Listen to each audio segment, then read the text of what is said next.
En términos generales, La Fogata es mi tercera novela.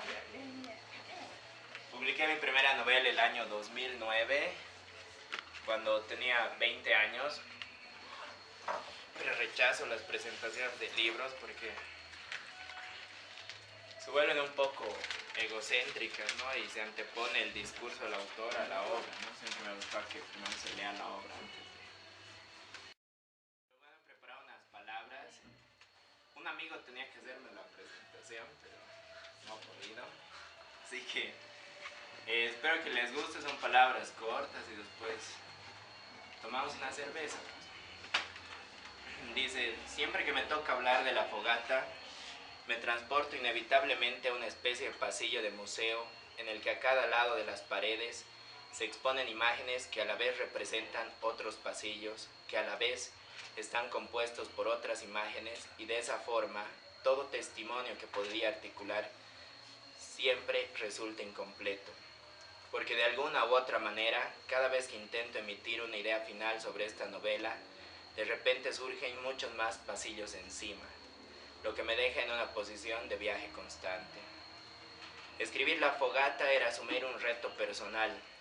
Si bien suena trillado hablar sobre retos el momento de escribir, con este texto la palabra reto reconfigura la dimensión geográfica de cada segundo que se dedicó a transcribirme lo que soy y lo que fui en aquel entonces. El 2011 decidí internarme a la composición de La Búsqueda de Adolfo Mena González, el personaje de La Fogata. Decidí empezar de cero la tarea de la escritura.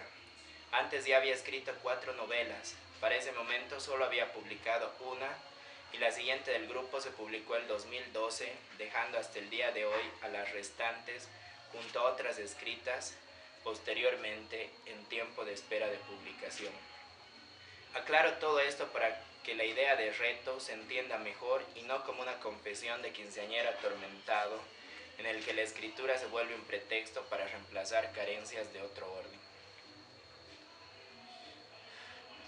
La primera idea de La Fogata surgió con la intención de escribir diferente, de confirmar mis intereses y mi visión de lo que yo creo como estéticamente correcto.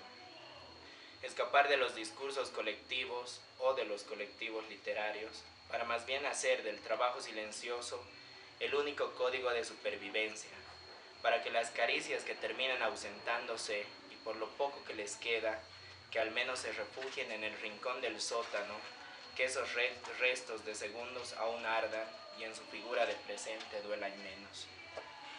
La Fogata es una carta de amor y de despedida. Bolaño escribió esto último como discurso para recibir un premio en su país, después de haber pasado casi toda su vida leyendo, escribiendo, viajando y sobreviviendo por otros continentes.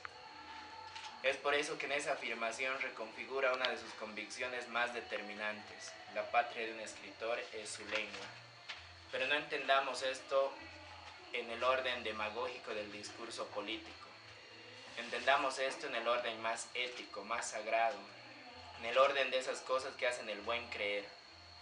Si me animo a hacer un repaso, una lista de los elementos que contendría ese orden, todo se doblegaría al amor y a las despedidas, a los días felices y a los adioses de neblina. Así que es mi misión y la sustancia primera de mi experiencia en la lectura y en la escritura, hacer los fundamentos de mi patria, de mi terreno, de mi cueva, de la cuna de mis restos.